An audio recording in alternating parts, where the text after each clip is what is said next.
Simply because they're in the textbook doesn't mean they're right. There are a lot of things in the textbook that I have come to doubt.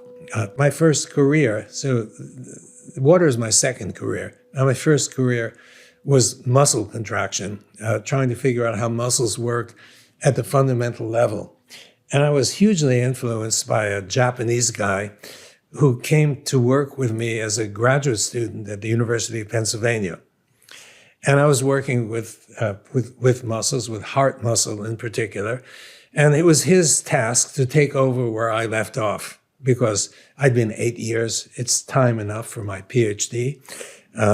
He told me that he couldn't take over my project because it was fundamentally wrong.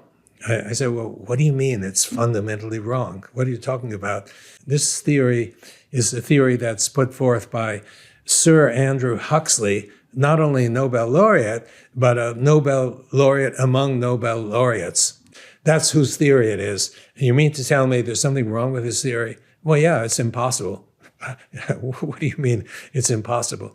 He said it's not stable. He said in the first contraction, the muscle will fall apart. Well, he convinced me in 5 minutes that he was correct. And since then, unfortunately, he passed recently.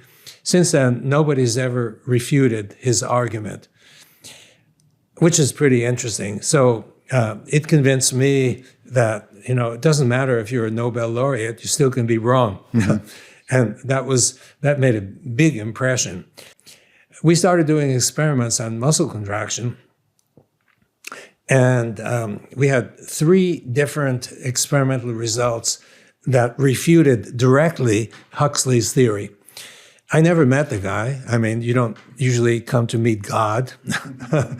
But I decided after we had these 3 experiments, I would take a trip to London and meet the guy, I showed him my results, and we spent 3 hours together. He asked me numerous questions about the protocols and the specific examples of results from each of the 3 experiments. There's no way that your challenge can prevail. Almost no way, because people don't want to pay attention to anything you do. They would prefer to pay attention to him because it's meaningful for their career. It's less meaningful to pay attention to stuff that we produce. But I got to tell you, I present each year.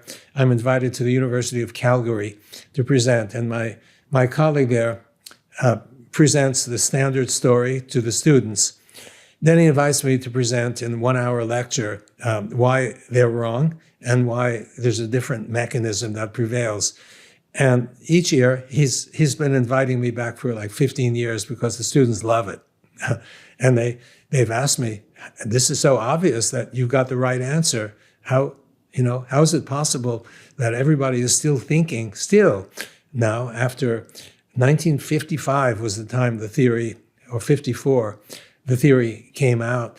How could they still believe that particular theory when your evidence is so compelling? You've repeated your critical experiments 3 or 4 different ways and gotten the same result, and so many people in your laboratory have done it. How is it possible? And I try to explain to them that, if you're important, it matters less whether you're right. You're just important and you'll prevail. I learned about the system. I learned about how it works. And what I learned is, that science, this field, the endeavor of science is not as pristine as we like to think.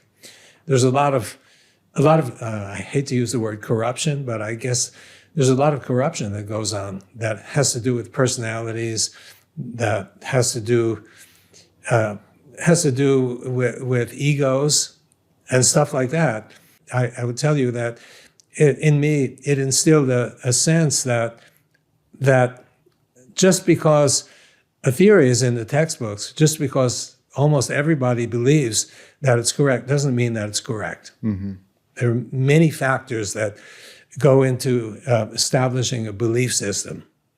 I want to share what this podcast is all about. You see, I'm on this journey to design the healthiest home in the world. That's why I sit down with brilliant minds across biology, medicine, design, and more, all with one goal in mind: a home tuned to human biology. This is where I brainstorm, where we explore what it really means to create a home that heals. If that sounds like something you care about, hit subscribe and let's see where this goes.